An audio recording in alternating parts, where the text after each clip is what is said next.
On my tour to Sub-Saharan Africa, I met an uncle named Drake uncle. Unusually, he was riding on a cycle in the Sub-Saharan Africa. What is all this about? Today we are talking about microbiology of Dracunculiasis medinensis and about the disease Dracunculiasis. This Dracunculiasis is a somatic nematode that would be represented by the name Drake uncle. Then it manifests itself as cutaneous blisters, which is manifested here in this diagram as black color spots all over the body of this person, the Drake uncle, whose hair is dyed with red, yellow and green color, which typically looks like a Guinea flag, Guinea national flag. That is why even the Dracunculiasis is also called as guinea worm disease. This uncle, Drake uncle, is found only in the south or in the Sub-Saharan Africa, which simply tells about the fact that it's a crippling disease. It's not seen in India and it's mostly endemic to African countries like Chad, Angola and Cameroon, etc. In 2019, there was 54 cases which were reported. Let's talk about the life cycle. But before talking about life cycle, I want you to remember the unusual liking of Indian movies by this Drake uncle who was on a cycle in the Sub-Saharan Africa. So he used to watch these Indian movies where typically the heroine with a white dress is with an anklet is running all around, around the male who's lying flat and sometimes jumps over his chest also. The story about the Indian heroine where the hero is lying flat on the land and the heroine is walking all around will remind us of the fact that the female worm once inside the body is the one which travels all around the body, and the fact that the larva is the infective form. The L3 larva, once it is taken up by cyclops or from water, goes into the intestine, pierces it, then migrates to the thoracic muscle. From there it moves on and it gets converted to adults. These adults, in that especially female, travels all around the body and ends up going to the ankle part of the limb, and there it forms blisters, and within the blisters the female resides. It mainly causes cutaneous blisters on the skin, right, and mostly the ankle. So the game is that after that the female releases L1 larva. This L1 larva completes the cycle by, getting back into water, getting into cyclops. The L1 is the infective form for the cyclops, whereas for humans it's the L3 larva which is the infective form. Cyclops are the intermediate host, whereas definitive host is man itself. Infective form, as already mentioned, is the L3 larva, which is transmitted by cyclops by stagnant water where the cyclops are breeding very well. Drake uncle has this unusual affection towards Indian movies where the hero heroine are doing this act. Along with the fact to remember is the thing that females are mostly late, right? So here in this condition also, this female adult worm which has migrated to the skin takes almost an year to manifest as a blister over the skin. It takes one whole year after infection for the female to cause blister and start laying the L1 larvas, sorry.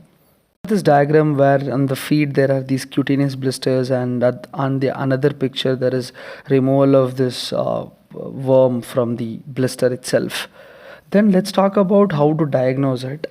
Well, to diagnose it, what's the big deal? You have to find the ankle of the person or the cutaneous blister, then try to remove the adult worm out of it.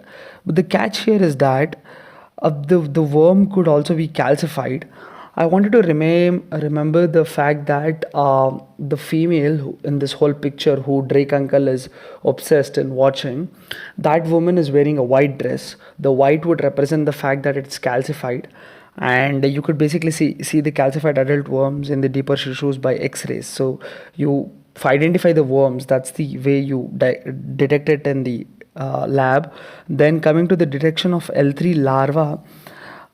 So the thing is, L3 larva is not very important, right? L3 larva is not something you should detect, but it's the L1 larva which you detect. So it's very funny how you can kind of detect it. So you take the bowl of water, cold water, and you kind of sprinkle it, or you put the feet within the water bowl. And at that time, the adult female which is within the blister will release its L1 larvas, and so this is happening because of the contact of the leg with the water. So that will release the L1 larvas outside.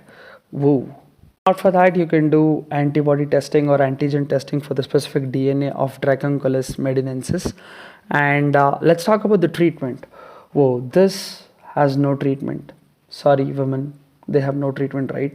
So here there is no treatment. So the catch here is that for 15 to 20 days, what you can do is basically remove the worms, and slowly, to make sure that you don't break the worms, and you also apply apt pressure so as to remove it, because you don't want to break it, and you don't want to cause an allergic reaction there or cause a secondary bacterial infection.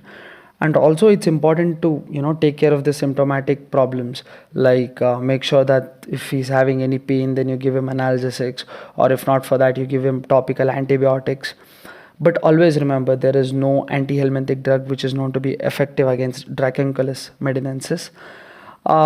They also claim, the government of India claims that these worm is kind of, or this nematode, this somatic nematode, is eradicated from India. There are certain points which have to be remembered here, that they have provided safe drinking water, and then Cyclops control is maintained by giving these or introducing these larvicides into water, and then making sure that the water filters are installed in people's houses, and treatment of cases actively. So that's the way how Dracunculus was made sure to be eradicated from India. To summarize this, I met on a tour this uncle called as Drake Uncle, whose name was Drake Uncle, in the Sub-Saharan Africa. He was on a cycle. He had this huge weird fantasy for Indian movies where the female is running all around the body and sometimes stamps over the chest of the hero.